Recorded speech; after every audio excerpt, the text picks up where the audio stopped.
4 দিন ব্যাপী প্রশিক্ষণে আমি শিখলাম কম্পোস্ট সার কিভাবে তৈরি করা যায়। আমার চিন্তা চেতনা হলো আমি কম্পোস্ট সার তৈরি করব। আমরা এই কৃষি মডেলের সহযোগিতা যে জৈব ব্যবহার বেশি করব, সবজি কীটনাশক ব্যবহার কম করব, এরকম ভাবে প্রত্যেকটা সবজি আমরা তৈরি করা, যেমন নিরাপদ সবজি উৎপন্ন করব, নিজেরা খাবো বা হাট বাজারে বিক্রি করব, উৎপন্ন করব। এটা দিয়ে আমাদের বাল বাচ্চা ফ্যামিলির সচ্ছল ভাবে চলবো। এটি আমরা তো এর দিকে অনেক দুর্বল ছিলাম, এখন এই প্রশিক্ষণে 3 দিন আমি অনেক সচেতন হয়েছি ইনশাল্লাহ। কিভাবে সবজি আবাদ করবো, কিভাবে গরু বাছুর সব উৎপন্ন মোটামুটি স্বাবলম্বী হওয়া যায় ইনশাল্লাহ। আমার অনেক ধারণা চেতনা ভালো হয়েছে ইনশাল্লাহ। আমি একজন কৃষক জাদুচর চাকতাবাড়ি থেকে এসেছি। এসিপি রেঞ্জ প্রকল্পের আওতায় জলবায়ু ও পুষ্টি সম্মিলিত কৃষি মডেল আমরা 4 দিন প্রশিক্ষণ নিয়েছি।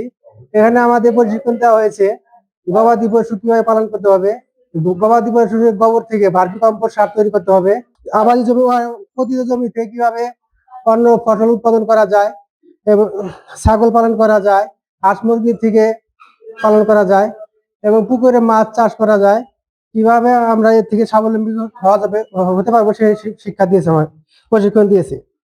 আত্ম উন্নয়নে কি কি করতে পারি সে বিষয়ে আমাদের প্রশিক্ষণ দিয়েছে। ছাগল পালন করতে পারি, মাছ চাষ করতে পারি, গরু মোটা তাজা করতে পারি, সবজি চাষ করতে পারি,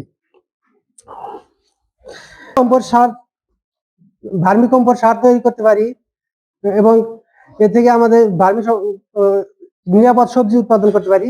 এই প্রশিক্ষণ আমাদের 4 দিন ব্যাপী দেওয়া হয়েছে। এই 4 দিনের প্রশিক্ষণ দেওয়ার কারণে কৃষি অফিসকে ধন্যবাদ।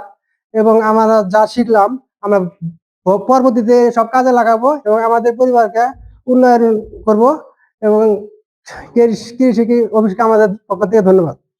কৃষি সম্প্রসারণ অধিদপ্তর আমাদের রৌমারী কর্তৃক আমাদের 4 দিন ব্যাপী ক্লাইমেট নিউট্রিশন ইন্টিগ্রেটেড ফার্মিং মডেলের উপর আমাদের প্রশিক্ষণ যে হচ্ছে, এই প্রশিক্ষণার্থীদেরকে আমরা বিভিন্ন ধরনের মডেলের উপর আমরা প্রশিক্ষণ দিচ্ছি তাদের আত্ম উন্নয়নের জন্য এবং স্বাবলম্বী করার জন্য।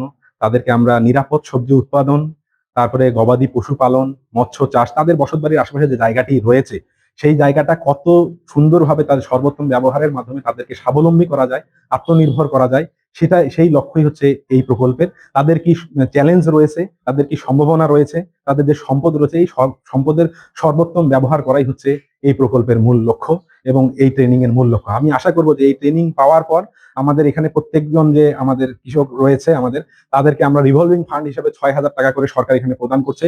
এই রিভলভিং ফান্ড ব্যবহার করার মাধ্যমে তারা নিজেরা স্বাবলম্বী হবে এবং প্রত্যেক সদস্যই স্বাবলম্বী হবে।